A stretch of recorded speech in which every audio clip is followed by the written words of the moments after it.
एक नई वीडियो में खुशामदीद। हमेशा सिलाई मशीन की बॉबिन को बाहर निकालते वक्त इस बात का ध्यान रखें कि आपकी मशीन की जो नीडल है वो पटड़ी के अंदर नहीं होनी चाहिए। सुई को पहले ऊपर कीजिए, इसके बाद बॉबिन को बाहर निकालिए।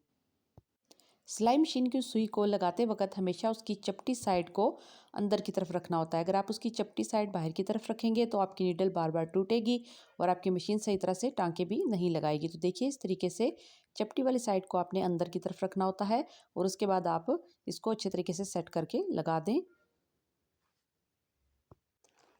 सिलाई मशीन में ये स्टिच लीवर अक्सर ख़राब हो जाता है या लूज़ हो जाता है, तो इसके लिए आपने इस प्लेट को रिमूव करना है। लीवर को ऊपर उठाइए, यहाँ पे आपको एक छोटा सा स्क्रू नज़र आएगा, इसको पहले ढीला कीजिए।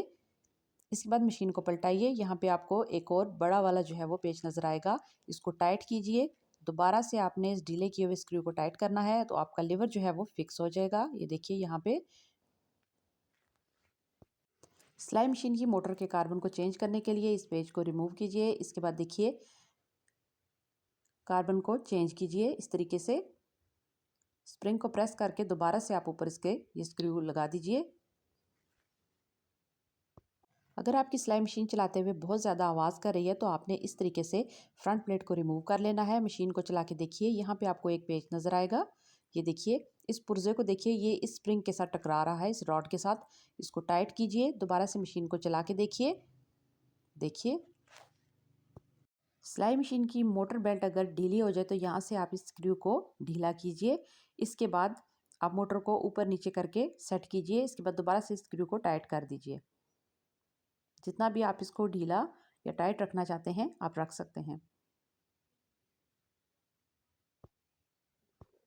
अक्सर आपकी सिलाई मशीन बॉबिन से धागा ऊपर लेके नहीं आती, तो इस मकसद के लिए देखिए, यहाँ पे आपको एक होल नज़र आ रहा है। इस होल के अंदर एक पेच है, उसको ढीला कीजिए, गज़ को थोड़ा सा नीचे सरकाइए और दोबारा से स्क्रू को टाइट कर दीजिए। तो आपकी नीडल जो है वो शटल के अंदर एग्जैक्ट पोजीशन के ऊपर जाकर धागा ऊपर की तरफ लाने में कामयाब हो जाएगी।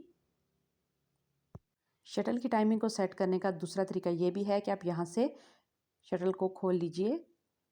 ये देखिए, नीडल को जब हम मुकम्मल नीचे लेके जाते हैं तो आप शटल के अंदर वाले हिस्से को देखिए। अभी यहाँ से आप स्क्रू को ढीला कीजिए। ये देखिए, नीडल को फुल नीचे लेकर जाइए। अभी ये जो रॉड आपको नज़र आ रहा है गज़, इसको थोड़ा सा घुमाइए। इस पॉइंट पे लाके आपने नीडल की पोजीशन सेट करनी है। इसके बाद आपने स्क्रू को टाइट कर देना है। तो इस तरह से आपकी सिलाई मशीन की शटल की जो टाइमिंग है वो बराबर हो जाएगी और वो सही तरह से सिलाई कर पाएगी। तो उम्मीद करती हूँ आपको आज की वीडियो अच्छी लगेगी। मज़ीद ऐसी अच्छी वीडियोज़ के लिए मेरे चैनल को लाइक और सब्सक्राइब कीजिए और साथ लगे बेल के आइकन को लाजमी दबाइए।